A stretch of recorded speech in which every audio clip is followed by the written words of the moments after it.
د یو هلک چې غوښتل یې ښځه په زور د بل چا څخه وتښتوي ولې داسې کار وکړ؟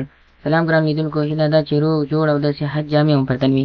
زه یو ځل بیا ستاسو په خدمت کې د یو نوي ویډیو سره حاضر یم. هیله ده چې د پام وړ وګرځېږي. تر هر څه دمخه باید یادونه وکړم که زموږ چینل مو نه وي سبسکرایب کړی نو زموږ چینل سبسکرایب کړئ او په خوا کې ورسره د ګونګړي نښان ووهئ. مننه. یو هلک ولې داسې کار وکړ؟ یو هلک په یوې دینداره نجلۍ میین و. څه موده پس نجلۍ بل چا سره واده وکړ. هلک د غمونو په سمندر کې ډوب شو. د ژوند شېبې یې ډېرې ترخې شوې. بالاخره په ډېر همت یې نجلۍ ته یو لیک واستاوه. ګرانې، ډېره هڅه مې وکړه چې واده درسره وکړم، خو د قسمت کرښو ناکام کړم. په خپل ژوند پورې تم شوی یم. نور نه غواړم چې له تا پرته ژوندی پاتې شم، خو یوه هیله مې ومنه، صرف یو ځل د ملاقات چانس راکړه. ټینګار نه کوم، هره پرېکړه مو ماته د منلو وړ ده.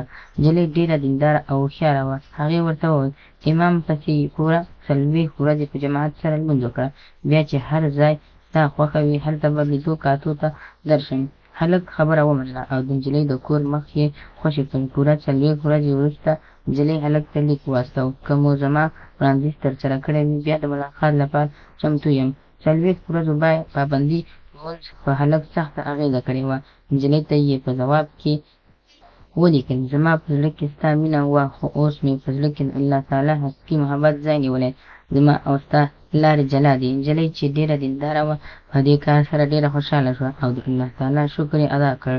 ګرانو وروڼو او خویندو، له پورتنۍ تاسو کومه ویډیو چې یا تاسو چې کومه لنډه کیسه څخه 2 درسونه زده کولی شئ. یو دا چې لمونځ مو له بدو کارونو څخه راګرځوي، لکه څنګه چې الله تعالی د قرآن کریم سورة العنکبوت په 45 نمبر آیات کې فرمایلي دي او لمونځ ودروه. یقینا لمونځ د بېحایي او ناروا کارونو مخه نیسي او د الله تعالی یاد له هر څه نه ډېر لوی دی او الله تعالی ستاسې کړنې ډېرې ښې ورته معلومې دي. همدارنګه د کیسې بل درس دا دی که چیرې موږ د الله تعالی عبادت ته وخت ورکړو نو بېشکه چې زموږ زړونه به د الله تعالی په مینه روښانه شي او د سکون او اطمینان خاوندان به شو.